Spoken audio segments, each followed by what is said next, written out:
Hello, viewers. I'm C Pal Singh, President of NISSMAT. Good morning, good afternoon, good evening, wherever you are. NISSMAT is a think tank organization, and we bring before the viewers podcasts on various important security, commercial, technical, and day-to-day happenings. Today, NISSMAT is bringing before you on a dialogue podcast on main terrorist organization and terrorist modules operating in India. Before the start of the dialogue, let me introduce you a main idea from where we got this that we should talk about modules is about the Red Fort blast, that is a singular shock on 10th November at where at least 10 civilians were killed there and then, and another 32 were injured, some of them critically. A slow moving car exploded near the iconic Red Fort in Delhi. After 2 days, after initial investigations, the government announced officially that this was a suicide blast or a terrorist attack, and government press release cleared that it was floated by some organizations based in Pakistan. I like to recall that since 26/11 Mumbai terrorist attack in 2008, which killed 170 personnel, including 44 civilians. A number of terrorist attacks have taken place since then, and the more important and alarming terrorist attacks which have taken place in India are the Pulwama attack, then the Pahalgam attack, etc.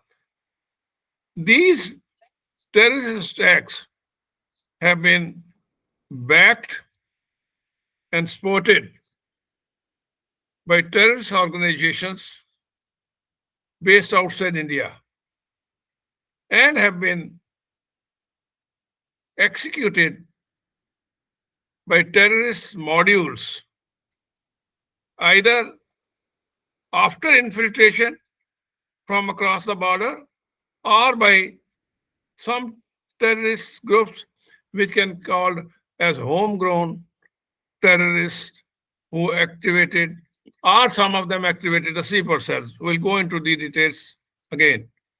Today, we shall discuss the terrorist organizations and terrorist modules operating in India. With me, I have Major General Retired D.K. Mehta, who is a third generation officer of the Army. He is a postgraduate in defense studies from Madras University.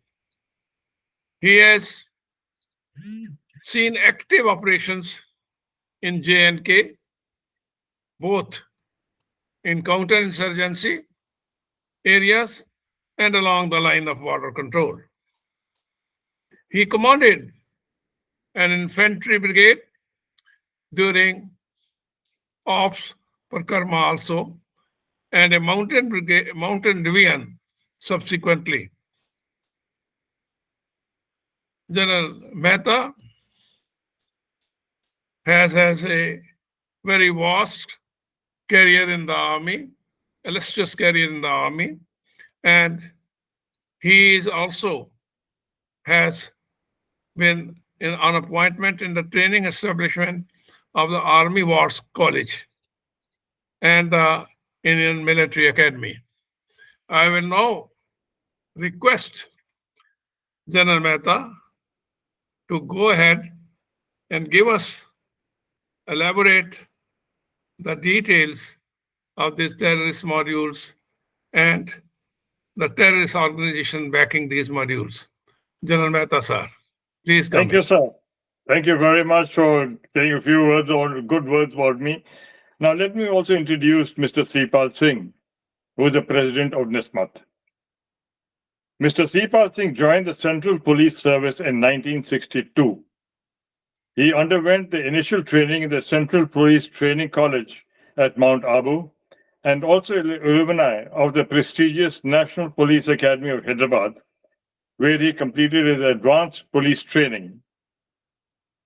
He has served as a senior police officer in a number of states. By virtue of his credible service, he was made responsible by the Government of India to raise a new police force, that's the Rapid Action Force, to deal with the communal riots, and also appointed as the first chief of this elite force.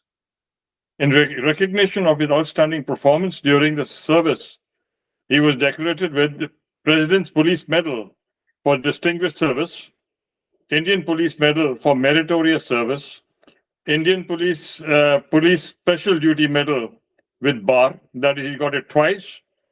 He's also got an Army Award, that's the Sena Medal, and a number of commendations and rewards thereafter.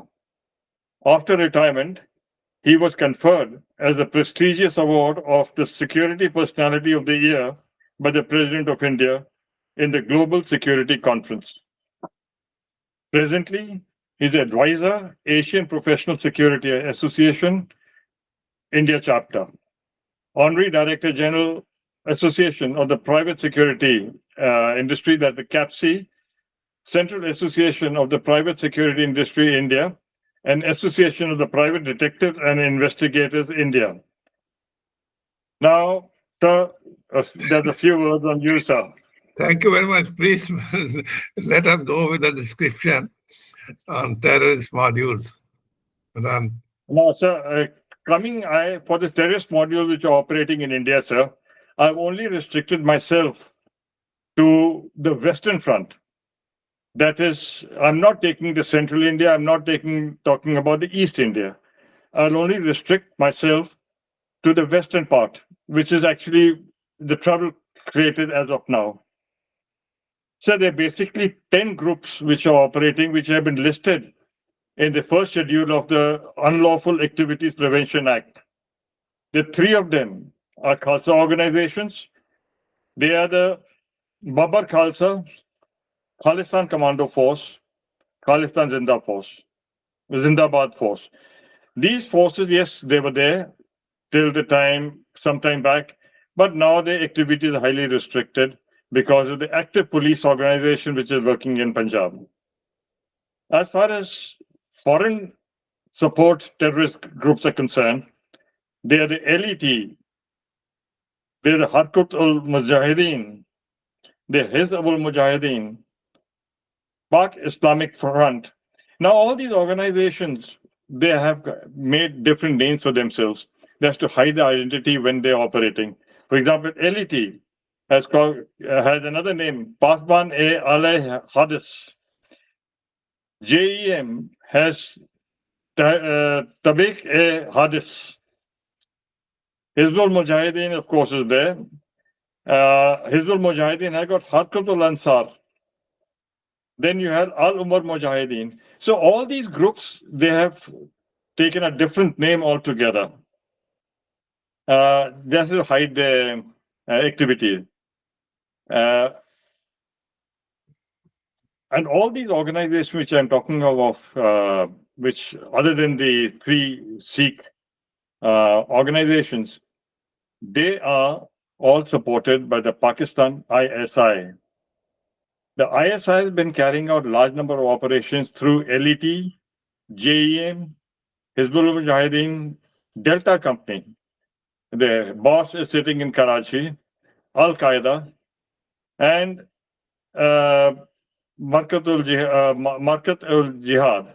So all these organizations basically which are operating are in support, are being supported by Pakistan and by the ISI.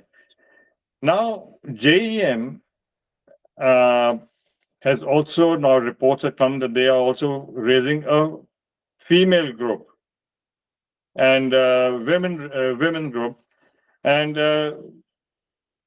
let's see how it comes up. But yes, one lady doctor who was caught lately in around Delhi, she apparently was the contact person for raising this women's group. Talking of Jaish-e-Mohammed means Army of Muhammad. Was founded in 31st January 2000 in Karachi by Maulana Masood Azhar, a radical cleric, a veteran of Afghan Jihad. If you recollect, he was also released by us in the Kandahar uh, hijack which took place. He was released by us to get the passengers out of the place. The ideology and objective is to create, to get Kashmir out of India. It is this organization rooted on Deobandi jihadism. Jaish-e-Mohammed considers the liberation of Jammu and Kashmir from India as a religious obligation. Masood Azhar remains the JEM Emir. His exact whereabouts now after this, after Op Sindoor, is not known. Apparently, he is ill and he's somewhere around Gilgit-Baltistan area, but he's under the protection of ISI. JEM I'll operates. just enter here. The leadership and structure, of course, you are explaining. Azhar, who is the main architect of this, of JAM, I understand the J operates as a family sort of run enterprise. This is a family Correct, sir. sort of run enterprise, and women wing, Jaise Muhammad Mumina, that is led by Azhar's daughter. And engineering, radicalization, and other recruitment, etc., is by and large under the control of another individual who is also very close to Azhar. What I am trying to emphasize, sir, is that this is sort of family run leadership and organization. And go ahead further. They have got Yes, very sir. difficult Sir, way I of. mentioned that the roots are coming into India. This women group which is being formed, Dr. Shaheen Shahid, who has been apprehended just about a week, 10 days back, she was the one who was tasked to raise the women force in India. And if you see this, this group has been very active in 2019. The Pulwama suicide bombing attack, where the 40 CRPF personnel were triggered, and this resulted in the Balakot strike by us. In 2025, as you had mentioned, sir, this group was responsible for killing 26 Hindu tourists in Pahalgam. Yeah, which resulted in our Operation Sandur. Quite right. Go ahead, sir. Yes, sir. Uh, so now, despite global sanctions, JAM is still continuing to raise funds. They are through the charities and front organizations such as Al Akhtar Trust. Now they have come onto digital fundraising via apps like Easy Paisa and SadaPay. Donations and foreign funding estimated to be around $114 million Is in it? 25 years. Very, very And heavy. That's a very you see, heavy. they now going in for funding based on electronic wallet. So it cannot be caught anyway. So that's how the funding goes by.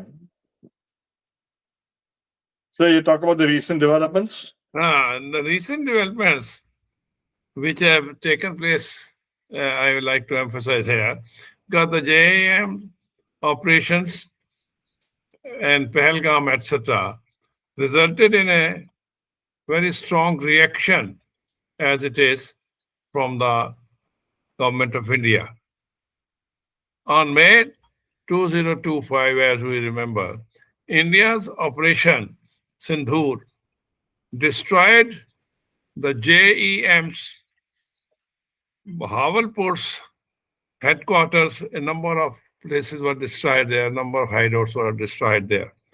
And again, in July 2025, intelligence indicated that JEM is using Nepal as a transit route for cross-border infiltration and creating problems in India through their modules.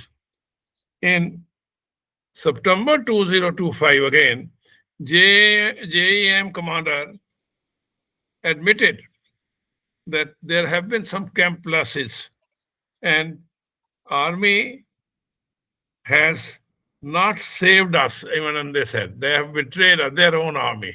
So they have been having frustration as far as the attack and destruction of their places or hiding places in Bahawalpur was concerned.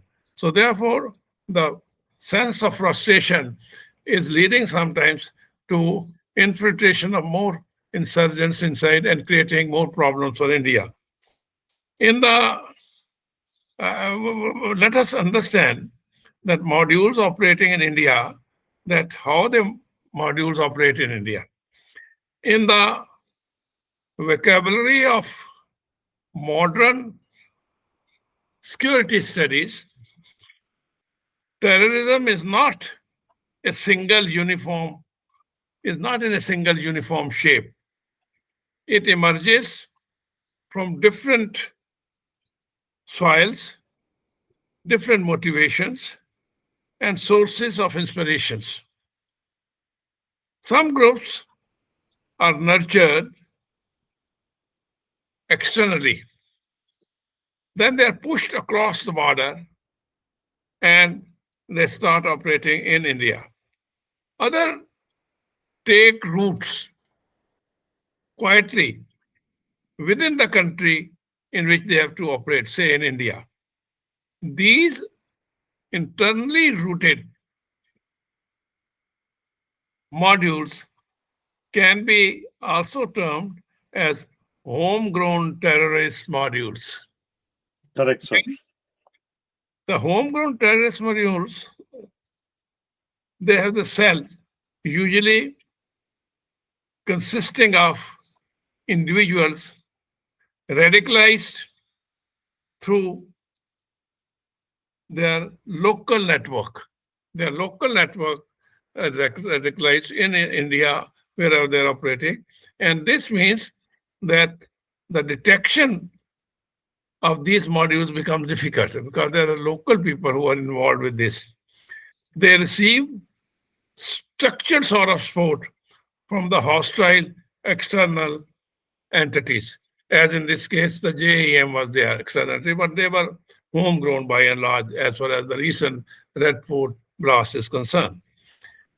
Their goal is often to destabilize through strategic violence here and there. So this is the country in which they are operating. Homegrown cells are actually driven by internal influences, as I told you, and the recruitment also depends on the personal network and emotional bonds which they are created in the local population. Correct, sir. Homegrown cells, again, grow silently as it is and almost invisibly. Their familiarity with the local terrain, the local population, the local routes gives them an advantage to these modules. And again, these are actually sustained they are actually sustained, as I told you, by cross-border infrastructure also. Though they are homegrown modules, but the sustenance comes from outside, funding is from outside, but they grow in the country itself, in the area in which they operate, the roots they have known, the people they have known, emotional bonds they have created with them. So it becomes very difficult for time to bust these modules. By uh, definition, there are certain modules which come from the border area. They are the outside modules.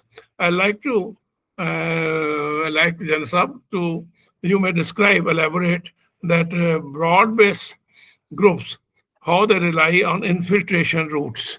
What are the infiltration routes and how they come in from outside? I've talked about the homegrown, but they're, how they infiltrate into India, the broad-based other modules. Right, sir. Sir, as far as the line of control is concerned, it's all along the hills. Now, basically, what we have been seeing in the past is the major infiltration used to take place during the summers. But when the winter comes in and the snow sets in, the infiltration reduces. It got very, very small because when the infiltrating parties come, the trail is seen on the snow. Besides that, we have a very effective surveillance system now, making it that much more difficult for the infiltrators to come from the Pakistan side. The latest report, of course, was saying that about 150 terrorists have been collected in the various staging areas to be infiltrated. But if the people come in now in the winter season, when the snow is set, bulk of them are going to be caught or killed. Last encounter which took place, out of 11 chaps who were trying to get in, 5 chaps were killed and rest ran back into Pakistan. Oh, So the snow factor becomes a sort of a hindrance for infiltration from the west. And actually, when they infiltrate in the summers, they have guides uh, to help them come in. These guides take them to various habitations where they get support. So that I'll, is for sir. go ahead, go ahead, go ahead. Sorry. So they basically this infiltration into this winters is curbed because of the snow factor. It'll come up, but once they infiltrate into our side in the summers, they get into populated areas where they have underground and overground workers to help them to reach further in depth towards the Srinagar side or wherever the side they've been discovered. Now, what was the reason why that would come into my mind is what was the reason Yeah. why Pakistan and ISI is going pan India? Like, for example, lately, a group of doctors who were earning up to 4 lakhs a month, Yeah. they got involved in to become radicals. I feel that why they're going pan India, as you talked about the homegrown terrorists. You see, Article 370 was a big hit as far as the Pakistanis are concerned. Quite right. That has created another frustration. Abrogation of Article 370, and Yes, sir. that has created another sort of frustration in them, and therefore they're acting. Go ahead. Yes, you're right. Yes. Second aspect, what I feel after this application of 370, the economic growth of J&K, of our side of Jammu and Kashmir, has gone multifold. There's tourism, there is trade. The large number of tourists which have been visiting our part of J&K. So that, and when they compare it our side to their own side in Baltistan and POK, there's a lot of difference between the two. So it causes frustration there also. So they feel that the chances of operations in J&K reduced tremendously.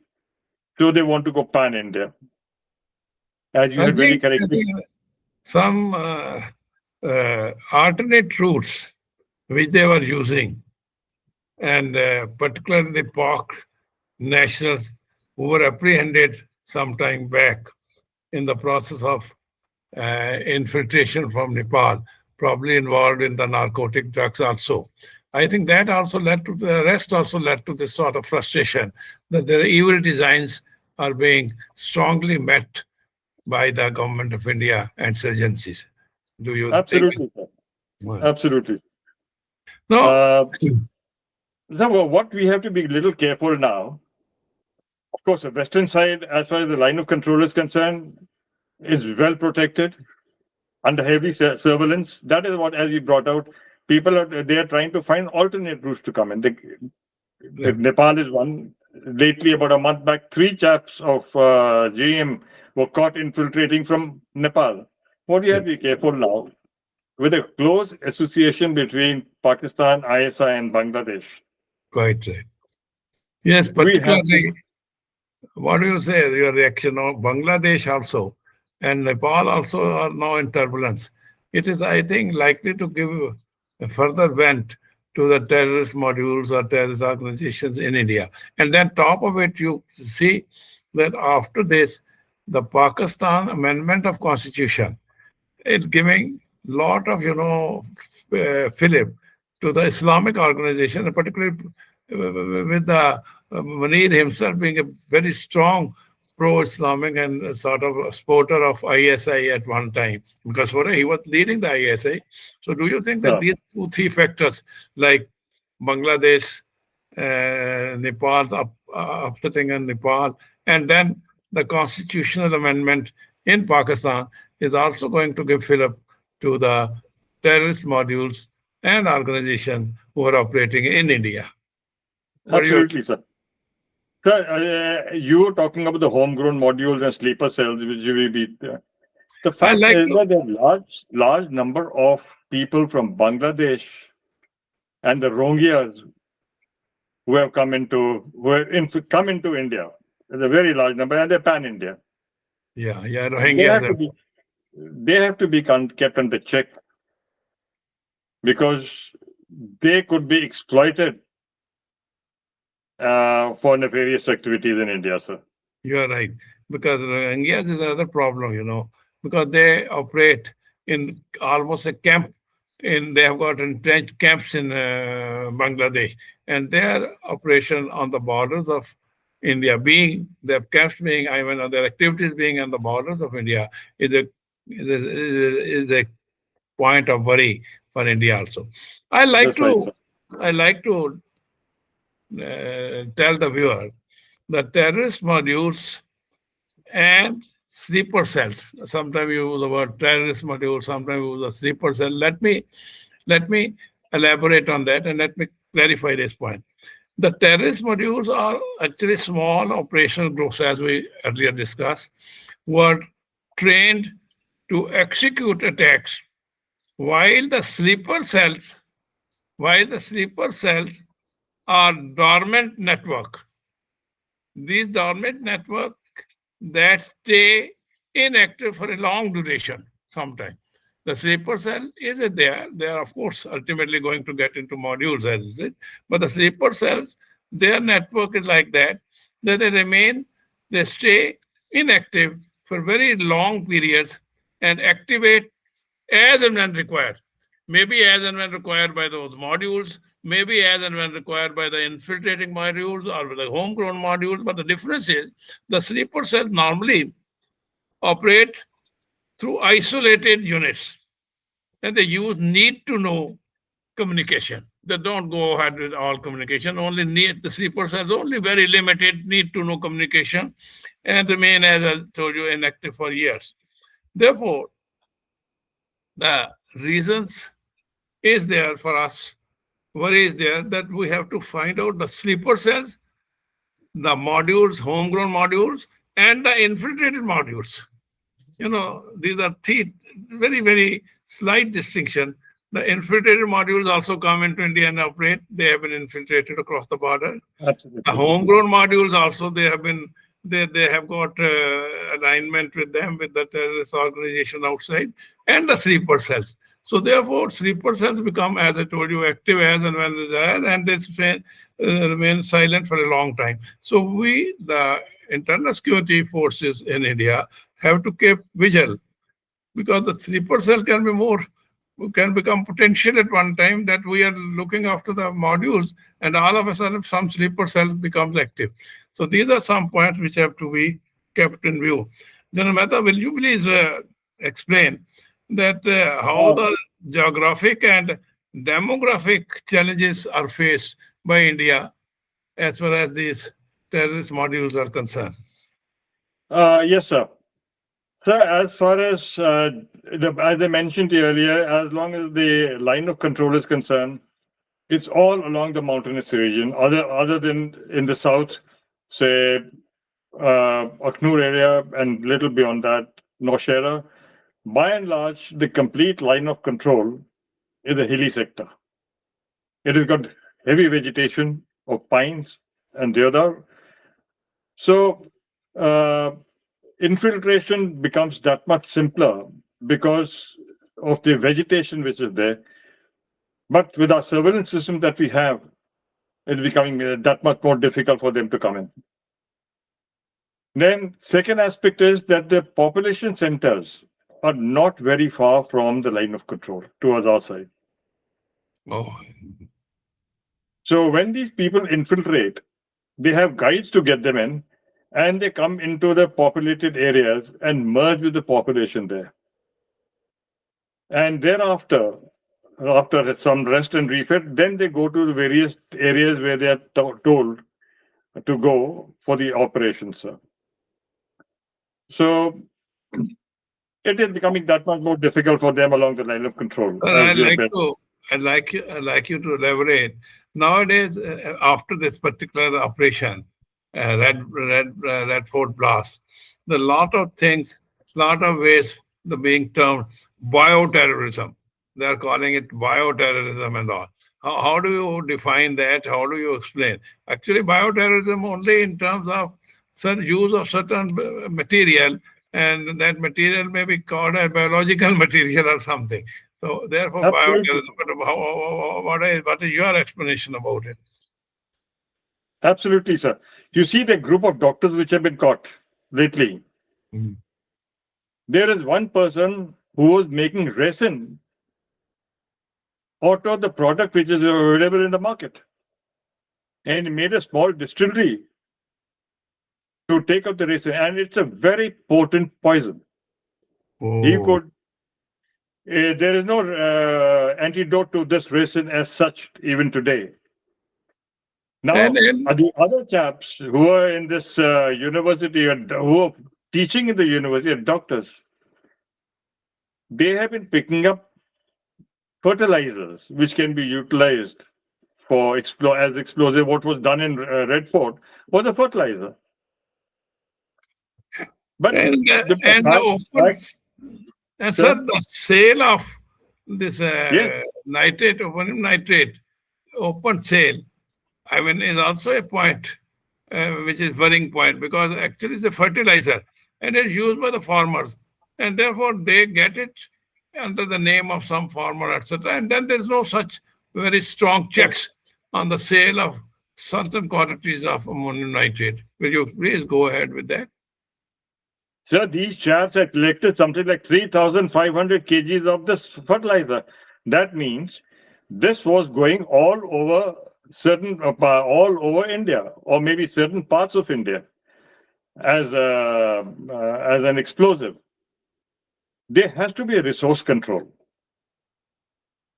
You see, imagine bracing being produced by the seeds which are procured from the market. You accept anyone can buy the seeds. What about the fertilizer? The doctors going in buying fertilizer when they have no reason to be doing so, but they're teaching in the university. That means the trader is not even checked up who's buying them. He's Yeah, just quite right. They are just selling whether a small farmer's name or something, and just because it is openly sold, as you know, this is sold openly for the fertilizers. But there are certain limitations, certain laid down rules, etc. And it's very because it's such a widespread, fertilizer use everywhere. It's very difficult to keep a check as to who is selling how much and who is taking it. I mean, you are not Well, going to identify everyone who comes and takes this, say, 5 kgs and nitrogen, and they go on taking and accumulating. You are right. That is a very difficult process. So there is what is required is, I feel, sir, that there is a very strong intelligence network is required to be operated by us, particularly to keep a correct. check on such. So that idea is that they are having a sort of foster intelligence communication. In their case, that is not there. We can have intelligence network. We can have foster inter-agency communication with each other. If somebody finds something, he should immediately communicate to the other agency. Or if the police finds it, tell the NIA, all the agencies which are operating, they need to have a very foster inter-agency communication with such a thing in case they come to know. Because unless we have got very strong intelligence network, very, very strong intelligence communication. And then another one, there has to be some unified database as to where they're selling and how they're selling and who is selling and where it's been. Then the other point is that after collection of this intelligence, which is piecemeal intelligence coming, it has to go to some unified command control so that they are able to get into that and find out as to how they are operating and whether there is somebody at the back of it or is just a farmer. Then, in addition to these points which are concerning for the internal agencies, internal security agencies, intelligence, I think there has to be a very strong community outreach. We have to create a sense of community outreach, that the people who are staying close to it, and if they smell that something is going wrong, they should immediately try to communicate with the local agencies, local police. Otherwise, they can't know. There are welfare association, there are so many things, home houses association. So this community outreach has to be there. Then I am of the view that the youth engagement is required to be accelerated in these cases so that they're able to keep a check. Of course, as you said, the strengthening border security and coastal surveillance is also there. Then I feel, sir, that nowadays the drones are being used for various reasons. Why not start operating drones also in a way that they're able to get some intelligence and able to collect? I don't know how it should be done technically, No, but it I is think being done, sir. It is being done. The troops are deployed in the land of control. They are using these drones or UAVs for intelligence purposes, and a lot of patrolling is being done by these UAVs, sir. actually then it means that actually what I am trying to emphasize is there has to be a real-time monitoring system.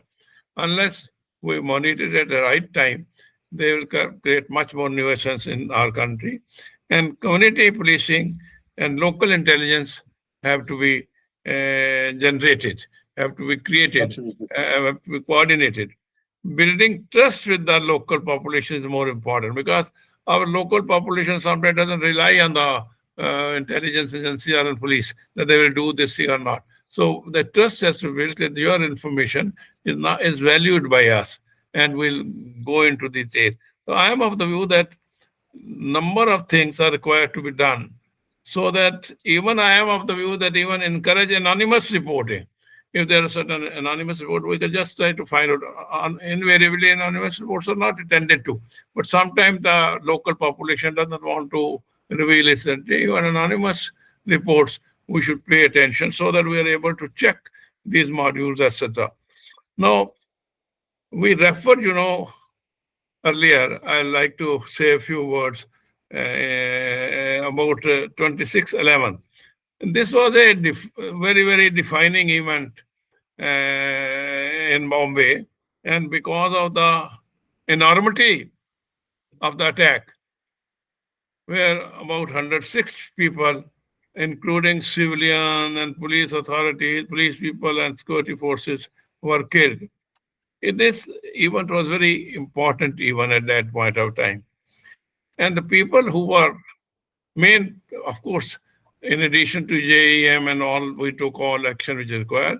The foreign people who were operating, they were Hadley, who were confirmed, who confirmed during his interrogation in USA that ISI directorate and elements in Pakistan's army coordinated with the LAT, Lashkar-e-Taiba, and other Pakistani terrorist organization. Hadley was arrested somewhere in probably October 2009. And after that, he was arrested at the airport in Chicago somewhere. And after that, he was convicted. He was convicted for good about 35 years in prison. Hadley went for 5 years in prison for federal crimes because certain Americans were also killed in this attack. So it was he had related his role, which was proved, and he was given punishment 35 years. But the other friend of him, that is Tanwar Hassan Rana, Tanwar Rana, he continued to escape the gallows some or the other, one reason or the other. Then Indian government ultimately requested his extradition from America because he couldn't be convicted there. So the extradition finally came through after lot of difficulties when Rana has exhausted all his legal avenues in America. Extradition has come through, and Rana's extradition in India is now confirmed. That has been, but this is a significant event in the trajectory of security justice. It's a very significant event, his extradition after so many years. And I am of the view, why I'm referring to this is that his extradition order may give further fillip to the terrorist modules and groups operating under JEM, because he was a very strong man, one strong agent of the JEM. And in view of his release, plus as you mentioned, Operation Sandhur, where we, as I also mentioned, where a lot of structures of JEM at Bahawalpur were destroyed. I think there's sort of frustration and reaction is likely to be seen in the near future. I think we have to be very careful because of these two. Particularly, I am referring to this is the extradition is through almost, and ultimately they know that Rana will be convicted in India after some time and may go to gallows. I am of the view that these events, plus what we have discussed earlier, that certain events, certain happenings in Bangladesh, happening in Nepal, amendment of constitution, extradition of Rana, etc., as I told you, this is likely to have give fillip to the terrorist organization. They like to some other react, and therefore we have to be very, very careful about it. And Jan Mehta, will you like to say about the radicalization by certain Yes, sir. blocks? I have a few words on this, sir. So since you have brought up the sleeper cells and homegrown terrorism, my views are based on these various reports which have come in the recent past. This radicalization is basically being done by the clerics in most of the cases. I will call them talent hunters. They find people who are psychologically weak and they home on to them. Yeah. They take the example of these doctors who were doing well and who were teaching and were earning well. They apparently were psychologically brainwashed. And these sort of people who are brainwashed, they start increasing the numbers by their radicalized views. As far as the money is concerned, the money flows from abroad by Hawala and also by e-wallet. Like when the locker of one of the doctors was opened, I think they found about 3.5 lakh rupees in that. Oh, lot Where of does money money. come from? Money's come from abroad. Right. And and it's also only been seen. For example, this chap who blew himself up at the Red Fort, he had gone to Turkey. Mm. Bulk of these chaps are being paid for by some foreign agency to go to a foreign country and meet the handlers. And then they start communicating with the handlers. Imagine this handler. I'm sure he couldn't be a Turk. He had to be from Pakistan, who has gone and met this chap in Turkey, and he became his handler. So this radicalized person, I feel, sir, the educational institutions, they have a very major role to play. The organization with the people to find out who are the psychologically weak links who could be radicalized. And the clerics in particular have to be kept in check, sir. Sir, the radicalization, as rightly pointed out, in most of the madrasas, somehow or the other are associated. And they may not be teaching them as sort of to become terrorists. I will not like to label all the madrasas like that.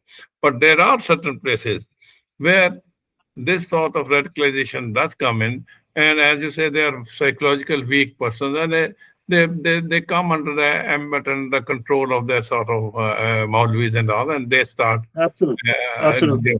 and then this you know there's a their weakness, psychological weakness, plus as you rightly said, the flow of abundant funds from abroad, either through Hawala or through certain other. Nowadays, e-wallet has also come into operation. So therefore, the flow of fund also is important. And third, as we mentioned earlier, there is a little bit of more coordinated intelligence and community policing sort of is required, because otherwise Absolutely. they are going to be they are constant sore in the body of India's environments. They're all the time. We are always saying this place, that place, somewhere something is happening, and it creates a sort of worry in the minds of law-abiding citizens. You know, those who are close by, they are killed unnecessarily without any reason or rhyme, because the idea is not, the radical doesn't think as though he is killing the actually radical, other radical group, or he is killing the civilian. The more the civilians are killed, the more sort of popularity these homegrown modules get. So under these circumstances, as you rightly pointed out, that a lot of points which have been considered by all of us, particularly the government organizations as well as by the citizen, so that we're able to keep check on these modules. And you may please conclude and thank the viewers. Gentlemen. Correct, sir. You may please thank the viewers and close up discussion. Thank you, sir. Thanks. Thanks for getting me onto this. Thank you very much, sir.